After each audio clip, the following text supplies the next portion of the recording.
वो सब सारे गुणवाचक नाम है।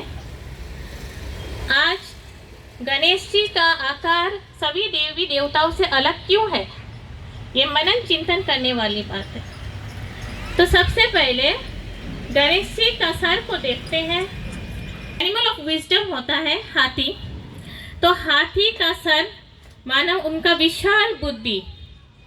गणेश जी की बुद्धि एकदम विशाल। कहा जाता है कि शंकर जी ने गणेश जी का सर काट के हाथी का सर लगा दिया। तो देवता तो हिंसक नहीं होते, इसका मतलब ये है कि गणेश जी का अहंकार का सर काटा, हत्या नहीं की। काटा मतलब अहंकार का सर काटकर ज्ञान का सर लगाया। हाथी का सर माना ज्ञान का सर। अब गणेश जी का देखे दो बड़े बड़े कान, वो भी सूप जैसे है। तो बड़े बड़े कान माना ध्यान से सुनना, किसी के बात को ध्यान से ज़्यादा सुनना।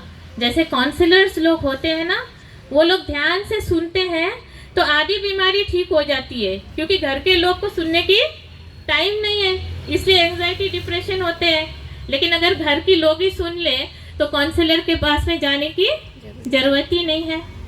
और उनका सूप जैसा कान, अब सूप से तो कचरे छानते हैं ना, तो गणेश जी भी खाली प्योर कंटेंट, सकारात्मक विचार ही सुनते थे, इसलिए उसका कान का मतलब ये है। फिर उनका दिखाते हैं दो छोटी छोटी आंखें। छोटी छोटी आंखें मतलब दूरदर्शी। दूरदर्शी में तो पहले ही भाप लेना कि आगे क्या होने वाला है। फिर उनका दिखाते हैं एक तो सूंड, और वो सूंड है बैलेंस्ड पर्सनैलिटी। हाथी क्या एक बड़े पेड़ को भी उखाड़ करके फेंक देते हैं, और एक बच्चा को दो तो कितना आराम से उसको खिलाते हैं। तो बैलेंस पर्सनैलिटी, कोई भी चीज़ लिमिटेड ही अच्छा लगता है, अनलिमिटेड कोई भी चीज़ अच्छी नहीं होती। फिर हाथी का छोटा सा मुंह, मतलब कम बोलो, धीरे बोलो और मीठे बोलो। अब ऐसे ही गणेश जी का बहुत है, अब टाइम के कारण हम थोड़ा ही बताते हैं। गणेश जी को एक दंताए भी बोलते हैं। एक दंताए, तो दो दांत क्यों नहीं है गणेश जी का, खाली एक दांत क्यों है? तो एक दांत मतलब नो ड्युअलिटी, जैसी करनी वैसी भरनी, मतलब जैसे मन से सोचा वही बोला और कर्म किया।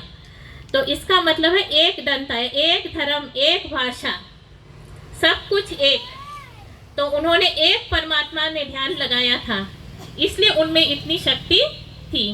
फिर गणेश जी का बड़ा सारा पेट दिखाते हैं, तो उसमें बड़े से बड़े चीज भी डिजेस्ट करने की शक्ति थी। तो समाने की शक्ति, किसी ने आपको बात बोल दिया लेकिन हम लोग क्या है जाकर बता देते हैं, लेकिन गणेश जी सबके बात समाते थे, इसलिए उनका पेट बहुत बड़ा दिखाया गया। फिर गणेश जी का एक पाँव ऊपर और एक पाँव नीचे। तो इस कीचड़ की दुनिया में रहते हुए भी उनका बुद्धि उपराम परमात्मा की याद में रहते थे, इसीलिए इस दुनिया का कोई बातों से वो हिलते नहीं थे, एकदम स्थिर प्रज्ञा। फिर गणेश जी का आप सोचिए, इतना बड़ा हाथी जैसा शरीर और सवारी चूहे की। अब ये प्रैक्टिकली पॉसिबल है क्या, कोई इतना बड़ा शरीर चूहे में सवार करे? वास्तव में चूहा क्या करता है, इधर उधर फुदकता रहता है, जो भी चीज़ मिलता है वो काटते रहता है। इसी तरह चूहा हम लोग का मन का प्रतीक है। मन हमारा इधर उधर भागता देखता है, जो देखा जो सुना, वो कर्म इंद्रिया हम लोग की बस में नहीं है। लेकिन गणेश जी ने मन को जीत लिया था, पांचों कर्म इंद्रियों को बस में, चूहे की सवारी मतलब पांचों कर्म इंद्रियों को बस में कर लिए थे। तो मन जीते जगत जीत। तो ऐसे ही गणेश जी के और भी बहुत सारे हैं। हाथ में कुल्हाड़ी है, अभी टाइम नहीं है इसलिए मैं शॉर्ट में, तो हमेशा ऐसे दिखाते हैं दाता।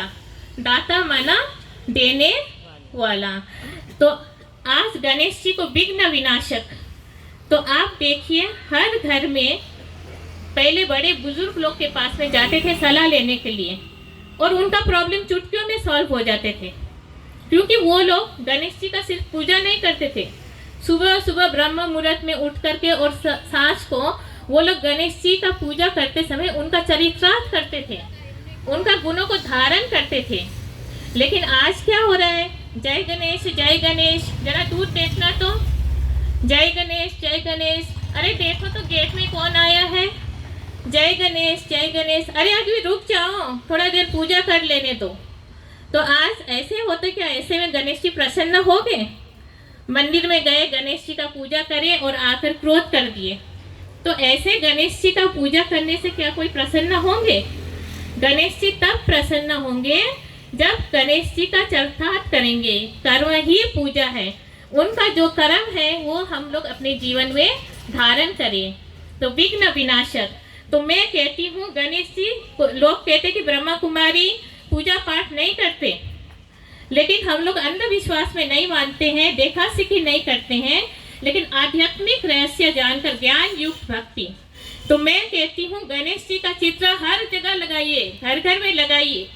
और जब भी आप गणेश जी को देखेंगे तो उनका चेहरा से, उनका कान से आपको शिक्षा मिलेगी और वो आप चरित्र में लाइए, तो आप खुद भी विघ्न विनाशक बनिए। तो हम सब विघ्न विनाशक बन सकते हैं या नहीं बन सकते हैं? तो यही आपसे कृपा है कि आप सब विघ्न विनाशक खुद बनो।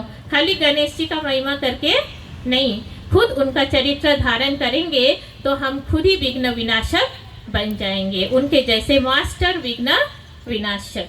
तो thank you for your patience. ओम शांति।